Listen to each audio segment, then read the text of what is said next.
All right, welcome back to another edition of Under the Sun Sports. I am Mike Chiacheri. I'll be your host tonight, and I'm joined by Chris Filoni. Chris, how you doing? I am doing pretty well. How about you? Oh, how about you? No, I'm fantastic. I'm excited to talk a little bit of hockey, which is what we're going to do right now. Yeah, We've had a great opening round robin round and playing round with the NHL. I think the NHL has done a fantastic job, as we've talked about. yeah. Um, kind of And in now we have the game that will never end. We have I was going to say we're watching right now the game that will never end. It's actually game one of the Tampa Bay Lightning and the Columbus Blue Jackets series. Is currently in its fifth overtime. We're about 4 minutes in to the fifth overtime. I think they're saying it's the fourth longest now NHL overtime game, which is pretty insane. It's nice to kind of Yeah, have it on the background here and just kind of watch it. But I mean, this is crazy. I feel like these games don't happen all the time. I feel bad, like I feel like we were just saying we feel bad for the refs. These guys, you got to be like seriously. way tired. But I mean, hey, they haven't played in months, so I mean, obviously they actually pushed another game back that was supposed to happen tonight to tomorrow Yep. because I don't know, because they can't get it. I mean, well, it's another Eastern Conference game. They're both in Toronto, so they won't be able to both use the ice, obviously. So they had to push a game back. Crazy, unprecedented stuff we've never seen before. But that's why we watch sports, for crazy stuff to happen like this. We will alert you if it ends, but by the time we post this, you will have known the end. Yep. All right, let's get into the matchups now that we have. So in the beginning, just to give a real quick recap, we have the top four teams in each conference, did a little round-robin tournament. They each played each other once. That will give you a record of 3 games. Those 4 teams then met the winners of the play-in series rounds, which was the 5 to 12 seeds. If you take all those, every winner, you get 8 teams remaining in each conference. Everyone's reseeded now, so you essentially have the regular format of 1 through 8 in each conference, East and West, shaking out with the round robin teams making up the top 4, and then the winners of the play-in round making up 5 through 8. So let's start with the East. In Yep. our matchups here, we'll actually start with our hometown Flyers as the number 1 seed versus the Montreal Canadiens in a bit of an upset over the Pittsburgh Penguins in their play-in round. Who do you have winning this series? What are you looking out for? What do you like? What are your thoughts? Yeah, I mean, for Montreal, it just comes down to Carey Price. He's going to win or lose this series for him. I think I have the Flyers in 5. I just think the way they've been playing, they just look great. They have all the tools to make this a quick series. And they have the goaltender on the other side to stifle the Canadians. So I have the Flyers in 5. I could see it maybe going to 6, but I think they win this pretty outright. Yeah, I definitely agree with you there. My final take. I posted my Eastern Conference prediction article. I'm going to try to get the Western one out tomorrow. I know there's going to be a couple games that played, but my final take was the Flyers in 6. I totally agree with everything you said. I don't want to take anything away from Montreal in their series against Pittsburgh, but I think it was more lost by the Penguins than won by the Canadiens. And again, like I said, I don't want to take anything away. Carey Price was fantastic. And look, they wouldn't have won without him, I don't think. That's my personal opinion. But it wasn't just him, it was other guys kind of stepping up. I mean, Petrie had a real clutch goal, number 1, to win in overtime. Shea Weber's, like the engine that drives that team. Kakanyemi, Paul Byron, Nick Suzuki, Philip Deneau is fantastic for them. So, those are guys that I think stepped up. And, that's what it took against the Penguins. I mean, they kind of out-hustled them, and they got enough done. It wasn't always pretty, but they did enough to beat them. Good for them. They definitely rode their goaltender, like we were saying. But the Flyers are just a different animal right now. They're rolling 4 lines. That second line is playing fantastic with Lawton, Hayes, and Konechny. I don't know if there's any line better right now. But you could also argue that the Flyers' bottom 2 lines, guys like Nico Kubel, the depth players they got, Derek Grant and Ryan Thompson, those are fantastic additions. Those guys are playing great too, pitching in on offense and forechecking. And then you add that to your Couturiers and Voraceks and Giroux. And I just think this is one of the most complete teams. Carter Hart's going to have his chance to finally play in the playoffs. I mean, you have guys on the back end, Provoral's locking it down. Younger guys, Phil Myers, Travis Sand. I just love this team. I just think they're so capable, and they should get it done against Montreal. So that's what I'm going to pick Flyers in 6. So we'll see. Who knows? Let's move on to the series that we are watching right now. No one's technically won yet, so definitely still time to get your pick in without anybody judging. Yeah. We have the number 2 Tampa Bay Lightning and the number 7 Columbus Blue Jackets. Yep. So I have Tampa in 6. I think they're going to be hungry. They're going to want payback after Columbus sweeping them out last season when they had the best record in hockey. I just think they just have too much talent. Even with Hedman and Stamkos still being out, they're just too good. They have the better first line. They have the better depth. And I take their goaltending over Columbus as well. So I give them the advantage. I think the payback factor is going to play a big role in this, and I have them in 6. Yeah, I actually have them in 6 as well. I like the payback factor. It's just so funny. This Columbus team is just so hard to play against, Like, yeah. you look at them and, like, like they got, Pierre-Luc Dubois, Nick Foligno, and Cam Atkinson, and these guys, like, yeah, they can kind of score, but, like, you're not, like, overly scared of it. They win by making you play their game, right? Like, they win by they let you, like, they're going to beat you 2-1, like Korpisalo or Merzlikins, whoever it is in that, like, they're going to play a really tough game. They're going to forecheck the hell out of you. They're going to win low-scoring games. They're going to count on Werenski and Jones leading the way against your top pairing and shutting them down, and that's what they're doing to teams right now. And, like, the Lightning, again, like, just kind of like Toronto, like, the Lightning are more talented than them for sure. Like, they got these forwards and these, like, fantastic players, and it's like Columbus just finds a way to make you play their pace, make you play their style of game. But in the end, I just think even with the injuries, Stamkos still hasn't played, but Victor Hedman's actually back, which is a huge gain. Oh, is he? Okay. Yeah, he's playing. I have no idea. I don't even know what he did, but I have no idea how he's playing. So that's a huge gain for them. They're so deep. Killorn, Maroon, McDonough, Palat, Tyler Johnson, guys like that. Like, the list just goes on. I think them and the Flyers are the 2 deepest teams. And, again, like you said, the goaltending for the Lightning, I'll give them the edge in that. I just think it's going to be the Lightning in the end, and I'll have them at 6. But who knows? If this game ends soon, we'll know who has the 1-0 who has the 1-0 edge. Let's move on to the 3-6 matchup. We have the Washington Capitals and the New York Islanders. So I'm going with the upset here. I have the Islanders in 7. The Caps just, I don't know what their problem is. Just in these bubble games, though, they just haven't looked like themselves. They just haven't looked like they've been able to put it together. They're definitely mediocre. Yeah. Yeah. I mean, they're definitely the most talented, more talented team of the 2. Definitely the more dangerous team, but I think the Islanders have a slight goaltending edge there. Holtby's shown what he can do in the playoffs, but he has not looked great this season. He hasn't looked great so far in the bubble. I just think the Islanders keep that momentum swing and get on top of the Caps early, and I think they ultimately grind out a series win.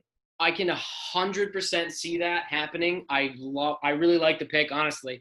I think the sole difference for me in this was the fact that I think the Capitals are going to get John Carlson back. And he's a Norris Trophy candidate this year. He had 75 points, which is just insane. In a shortened season, like, there's premier forwards that didn't even get to that. So, like, I mean, it's him or Yossi. They're going to win it. He's such a difference maker on the power play. He shores up the defense. To me, he's the X factor here. If they can get Carlson back, I feel like that's going to give him a bit of an edge.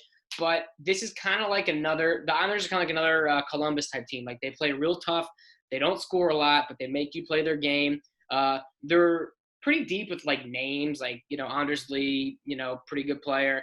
Barzell's a budding superstar. Josh Bailey, Nick Leddy on the back end. Brassard, Jordan Eberle. Like, they have a lot of guys who can play, like, for sure. Like, they're veteran guys. So, like, can they go up against the Capitals? 100%. Like, Capitals have that core of, like, Kuznetsov and Backstrom and Oshie, and, like, they have all those guys, and Tom Wilson and Ovechkin, obviously. But, like, so I think their veterans kind of match up. They can, like, no one's going to be scared to play each other. And the Islanders, I don't think are going to be intimidated. I don't know. I'm giving the edge to Carlson coming back, and the Caps. They've been there before. But this one, I can totally see the Islanders taking this, so I Yep. can't even argue. All right, number 4 Bruins and number 5 Hurricanes. The Bruins have looked pretty horrible coming Yeah. back here, and the Hurricanes are coming off a huge series sweep, which you predicted. That's fantastic. What do you see here? I got to ride with my Hurricanes. I'm going, well, they're not my Hurricanes. I'm saying after the first round, though, I feel like I can say that. Another upset. I just kind of what I said about the last one. It's just NHL playoffs are all about momentum, and the Bruins look even worse than the Caps do, and the Hurricanes look a lot better than the Islanders have. So they look like the hungrier team. I just feel that the Bruins, I mean, with how talented the team is, they can turn it off, turn it on, snap of the fingers, but they haven't. And it's kind of a glaring issue that they haven't, especially that last game against Washington. You'd think they'd want to put it together for that. I just think Hurricanes grind out. I have the Hurricanes in 6. I think they win that first game, and I think they ultimately grind it out and get a series win as well. Yeah, I mean, again, that's another one. So I'll preface this by saying I took the Bruins, and I'm not happy that I took all 4 round robin teams. I don't like that I ended up doing that. It's just kind of where my analysis ended up taking me. I don't think they're all going to win, but that's just I don't know. It's funny. Like I type this out and I look at it and I say, "Yep, I like that." Yeah. And here's why I'm going to say I think the Bruins are going to put it together. I just think it's a matter of time before this happens. Rask came in late. He didn't play the first game against us. He was kind of banged up. I think he's going to get it together.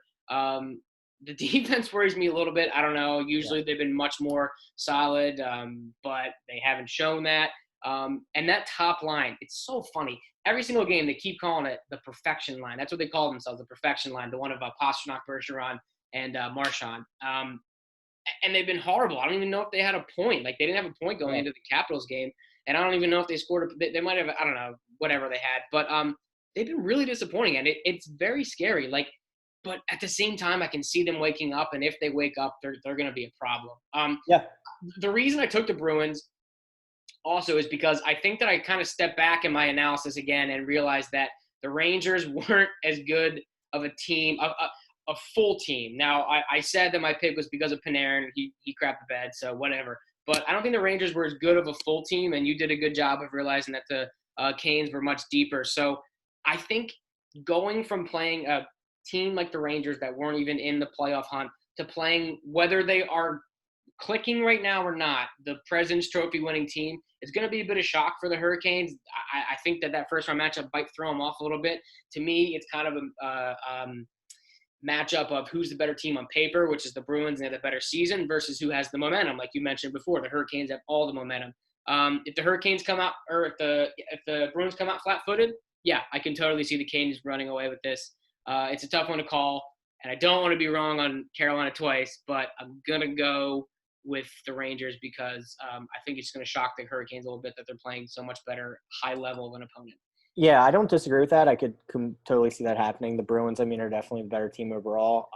The way I see it happening, though, is, like I said, if they get a slow start, Bruins are more talented overall, and they have that line that you mentioned. But I think that Carolina actually has more forward depth. So if they can find a way to slow down that top line and get some production out of their 2, 3, 4th lines, I think they can sneak some games away and give the Bruins some problems. I think the depth is close. I do like what the Bruins have on the back end.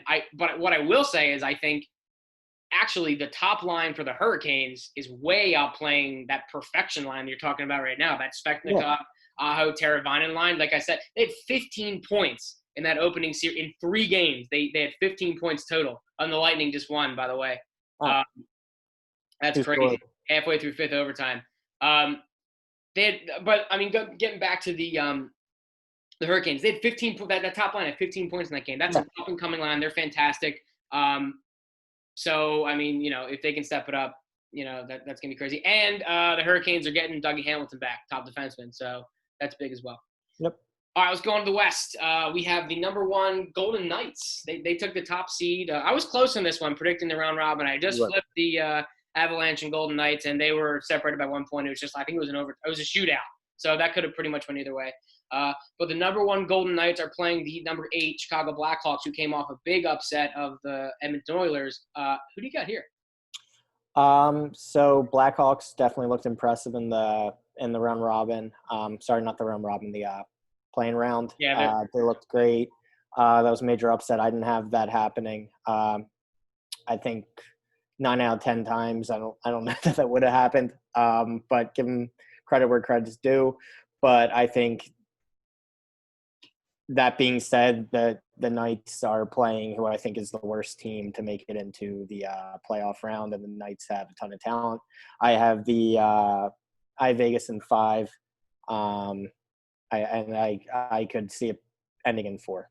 Yeah, I completely agree with you. I have Vegas in 5 as well. I mean, the Blackhawks, they did upset the Oilers, but I don't know. Edmonton's got problems. I mean, I literally was saying, like, you could see this team making a cup run, but, like, depth is an issue. Defense is kind of an issue. Goaltending is a huge issue. Like, these are things that the Blackhawks – I mean, Vegas is not going to provide in terms of, like, deficiencies. Like, they are a deep team.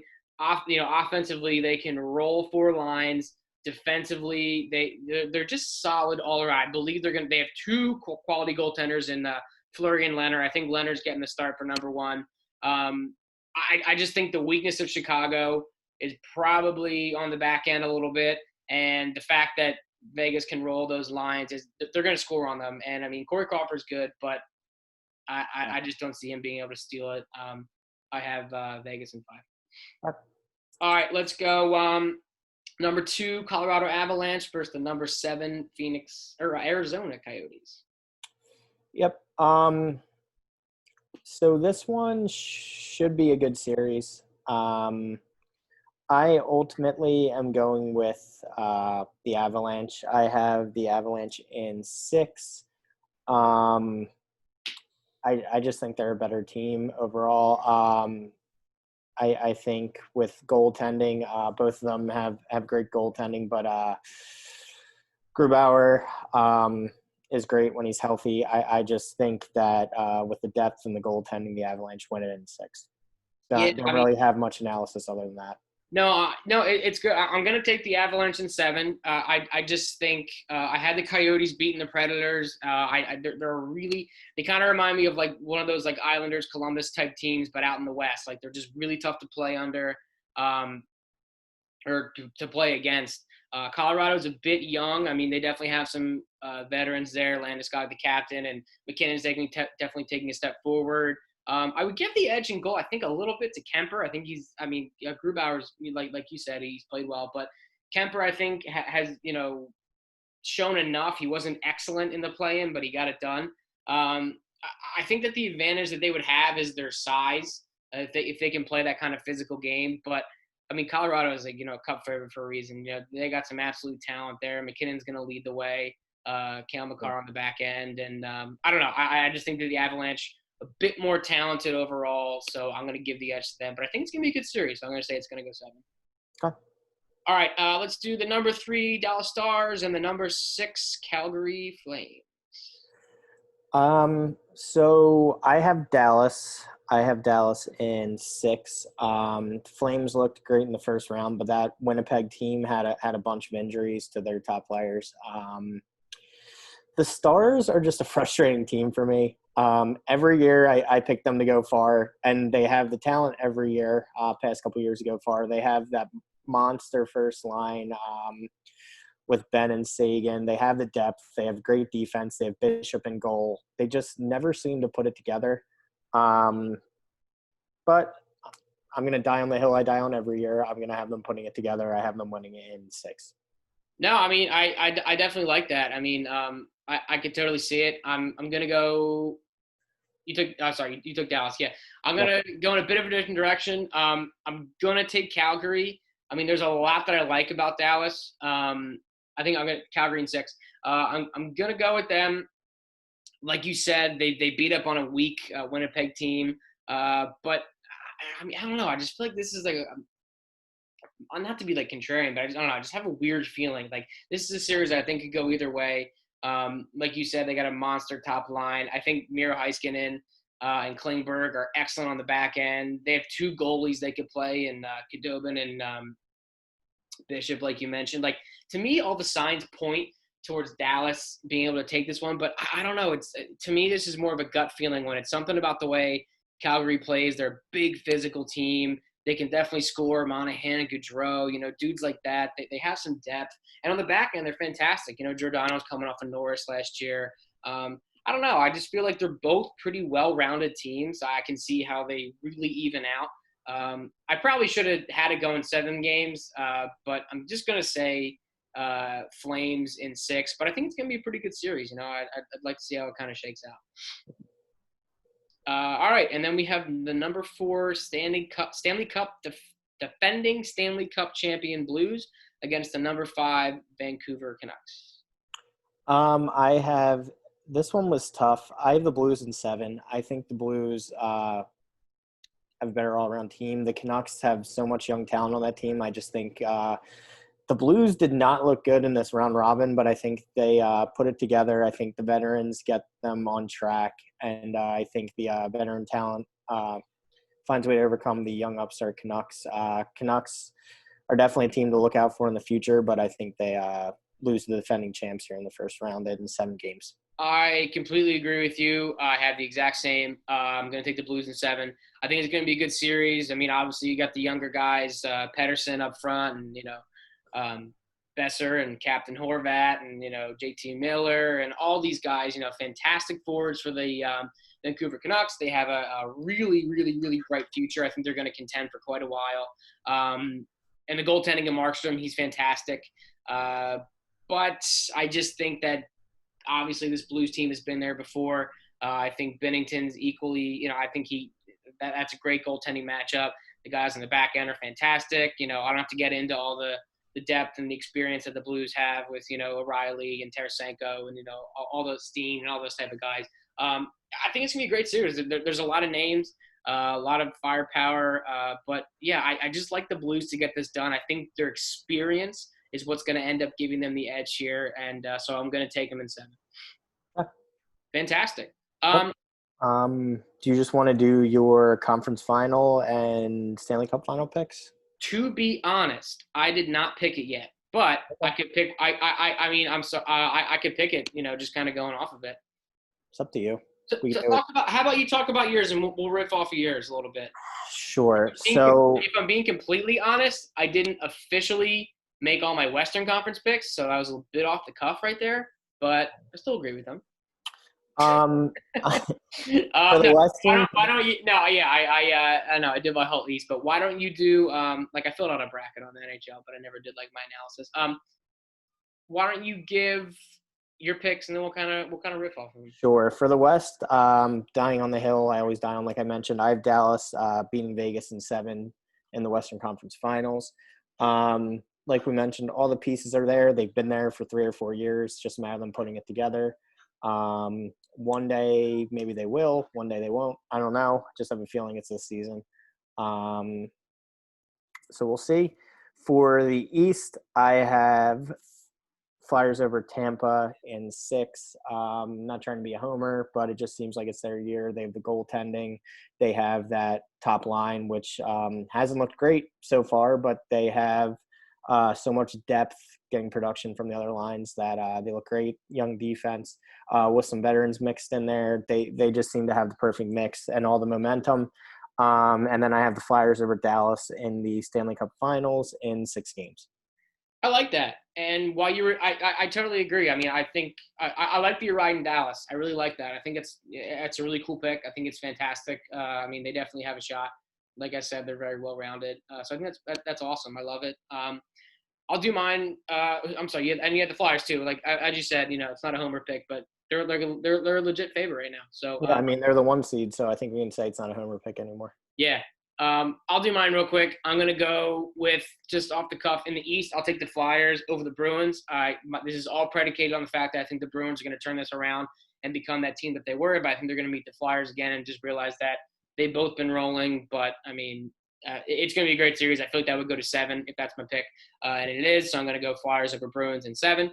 In the West, I will go with the Vegas Golden Knights beating the Colorado Avalanche. I think the Avs are definitely up and coming. They'll be around for quite a while. I don't think it's going to be quite enough. I think Vegas is just way loaded. They're super deep, and they have the goaltending to get them there. So then I'll have the Flyers and the Knights in the finals. That would be a fantastic Stanley Cup Finals. Yeah. I would sign up for that right now. I would love it. I think I would have the Flyers beating them, though, in 6. I think it's just a great matchup. They're both super deep. They kind of mirror each other a little bit as well. Yeah. They're both pretty deep on the defensive end, and they have some solid goaltending. I think it'll be a great one, but I would take the Flyers in 6. That's a complete homer pick. I will admit that, but I feel like those are both two legit teams who have a chance at making it to the Cup Finals. So it should be a good one here. Is there anything you noticed from watching any of the games, or just the bubble situation that you want to touch on before we head out? Nothing really. Just what we kind of mentioned when we were doing our picks, just how bad the Bruins and the Caps looked. I know.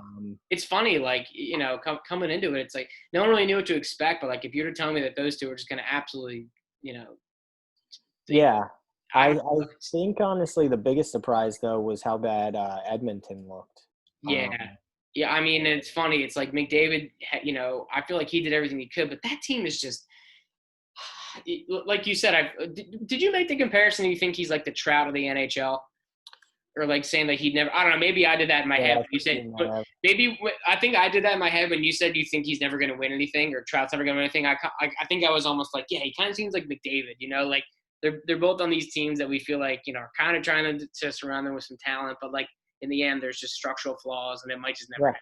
And, maybe Connor McDavid gets a cup one day, maybe Trout wins and, MLB championship, but you never know. These are lead players that are not getting the support around them that they need to compete from a whole team standpoint. Yeah. For McDavid, I feel like it's goaltending. For Trout, I feel like it's pitching. And again, it can't just be one guy. So it's an interesting comparison. Yep. All right, cool. Good stuff. Yeah. Final segment. Yeah, we'll kind of just end it there. We'll look forward to some good hockey. Yep. Can't wait. All right, buddy. Flyers tomorrow at 8. I'm excited. I can't wait. You wait. guys say our sign out phrase. Stay hot. You guys say it. Stay hot. Stay hot, everyone. All right. All right. See you, buddy.